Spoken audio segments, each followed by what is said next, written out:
la petite lumière là, dans la fenêtre? C'est la loge de Stéphane Bern aujourd'hui. Il est en train de se faire maquiller.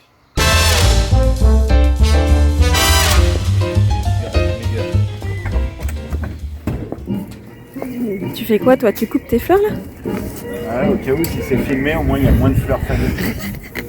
Tu sais que tu vas bientôt être filmé toi, hein, plutôt. Ils vont te filmer toi plus que tes fleurs. Il faudrait que je me coupe les cheveux. Tu te coupes. Ça va, drôle de dame? C'est un peu le look drôle de dame. Avec ton pantalon, tes cheveux et ton manteau.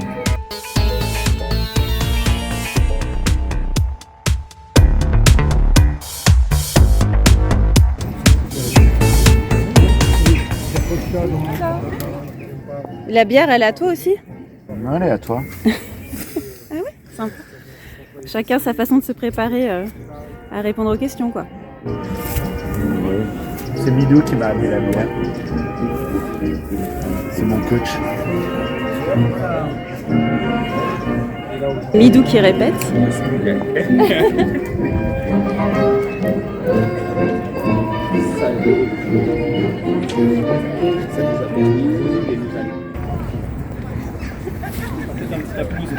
Allez, applause. On y va, messieurs, dames, merci.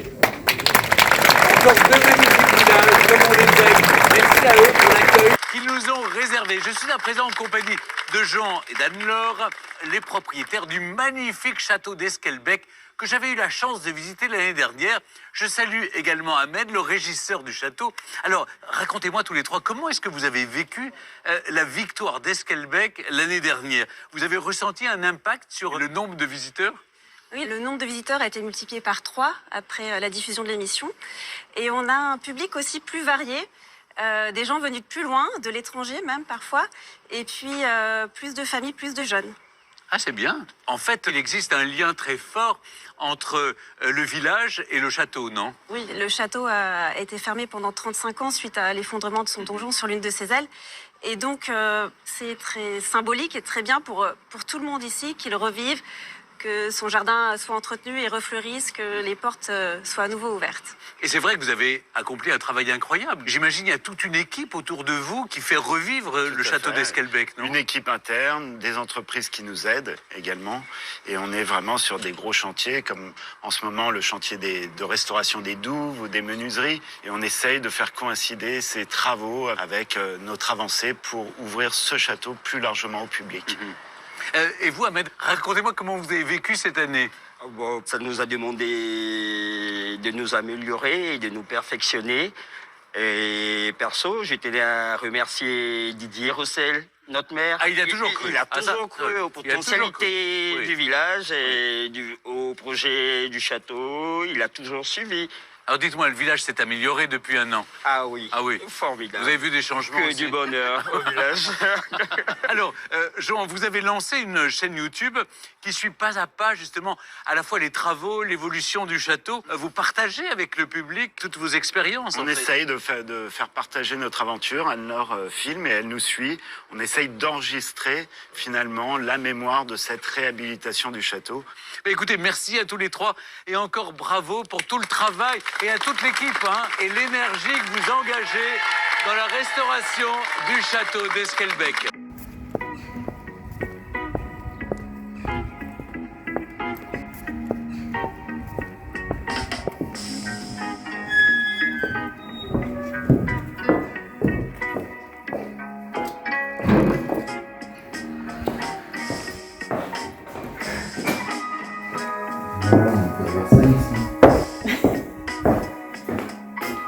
Donc voilà, c'est là où Stéphane Bern s'est préparé. Il me faudra une autre petite table, je vais le laisser là. Qu'est-ce que tu veux faire? Je vais le laisser là sur le pupitre. Notre livre d'art? Qui démarre en 1926. Avec les anciens propriétaires, enfin la famille des anciens propriétaires Bergerot.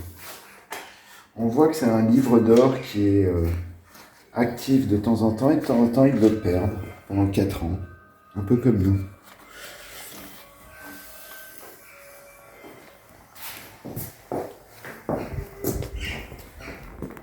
Voilà, et là dans la cour, tout est déjà en place pour le tournage de la révélation du gagnant de cette année.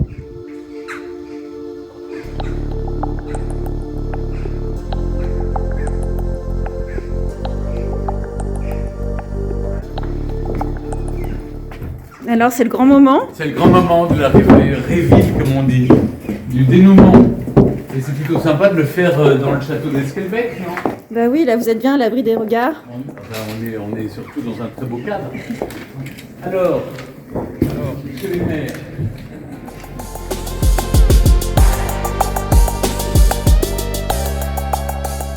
Vous le voyez, je me trouve à présent dans l'enceinte du château d'Esquelbec, derrière les grilles, à l'abri donc des regards, car le grand moment est arrivé. Je vais rejoindre maintenant les 2 maires finalistes pour leur annoncer le nom du village préféré des Français 2024. Le village préféré des Français 2024 est Collioure. Oh, merci. Merci aux Français surtout, c'est eux qui ont voté, bravo. Le patrimoine se partage, merci d'ouvrir ce joyau de Flandre au public. Bien cordialement, Stéphane Bern. 2-6-2024. Extraordinaire!